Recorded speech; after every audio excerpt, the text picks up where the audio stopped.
Hello guys, dito tayo ngayon sa Barangay Carolina, dito sa lungsod ng Naga, Upper Barangay ng Naga City. Alamin natin yung sitwasyon ng ating mga magsasaka and since nasa pandemic stage pa rin tayo, ano yung mga trials na kanilang nagiging kumbaga sagabal dito sa pagtatanim ng palay, and syempre kumustahin din natin ang kanilang sitwasyon and ilan ba talaga yung nagagastos nila pag nagtatanim ng palay dito sa mismong palayan.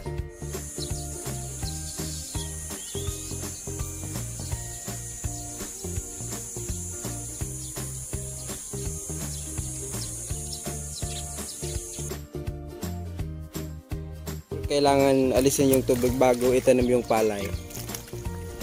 Para iwas coal. Cool.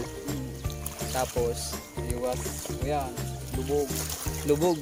Yan, tubig.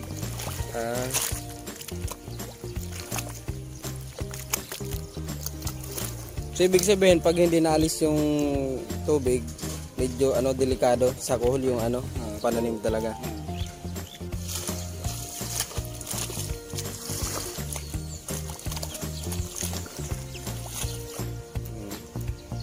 Mga ilang ka na sir? Mga ilang taon ka na po nagtatanim ng palay? Tagal na. Mga 15 taon. 15 taon po. Lampas na sa 15 taon. Kulang na sa uma. Ay po. Kulang na sa uma.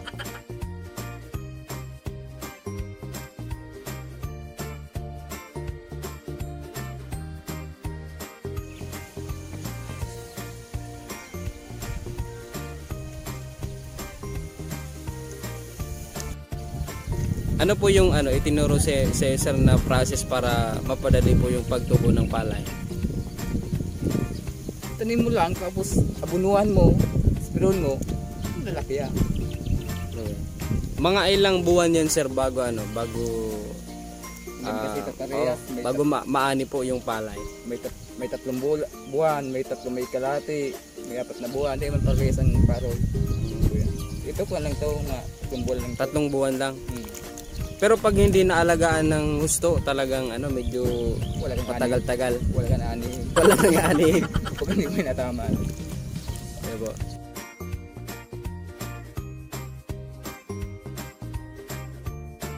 Kumusta yung status ng mga magsasaka? Medyo lumiliit na lang po ba yung porsyento na gustong mag-involve sa farming? Sa observe natin sir ngayong henerasyon. Murang palay. Mas malang abono sa palay. Kaya medyo kukunti na lang yung Konti na nagtatanim. Konti lang ang kita kang para tanim. Minsan nakakuha, minsan hindi. Kuhan lang, parang baboy lang, alaga kang baboy. Pagbinta na kukuhan mo na garong hulugan. Parang may capital din. Kapital din.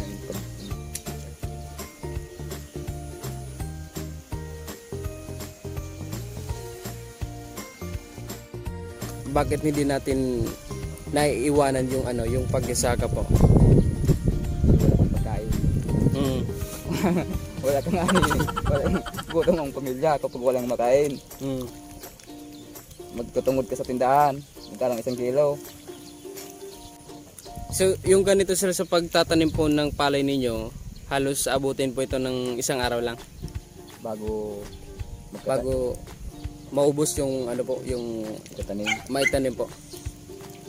Oo, 1 araw lang. 1 araw lang. Ilang magtatanim dito, di.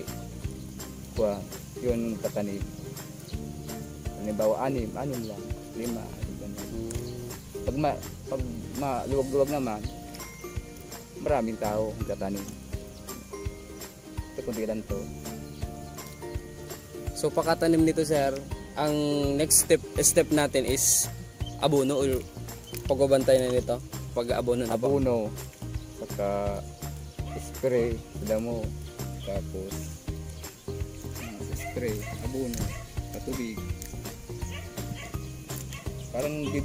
Parang bata nag-aalaga. Paano sir kung wala talagang pang-abono or pwede bang ano yung mga organic fertilizer? Ano po yung kadalasan na ginagamit ninyo po? Abono talaga. Abono talaga. Kaya ako, Estimate po. lahat na. Oo, Mga 10,000 mo.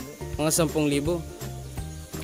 Mga ano, mga ilan na lang yung natitira yan sa'yo pag ano, pag talagang ano, Wala naman dito. wala.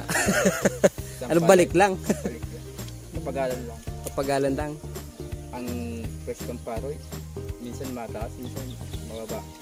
Pero yung presyo ngayon sir, medyo mababa ng ang palay. Hindi naman masyadong mababa. Pa tayo sir doon sa mga kababayan natin na hanggang sa ngayon parang ayaw na nila po na mag-involve sa farming. Ay, kuhan, magkakaming graray pag kuhan. Pag wala nang kakahan, wala na pagkain ng tao. Wala nang makakaya ng mayayaman. Pag hindi na magkakain ng mga mahirap, paano mayayaman hindi nakakain ng kanin? Tinabing na lang. Okay. Sige. Salamat sir. Pwede yan sir. Pwede ba ako sir makatry ng ano, ng pagtanim din ng palay? Magtatry. Oo. Oo.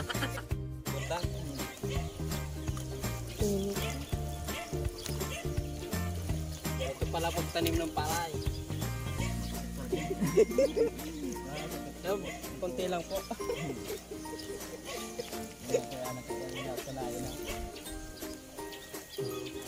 Ano dapat ilubog po ng maayos?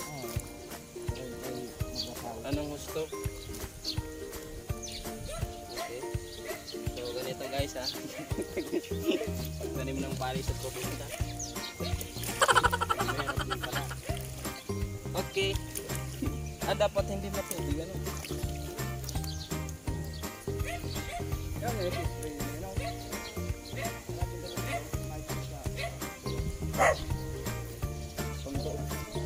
Lang.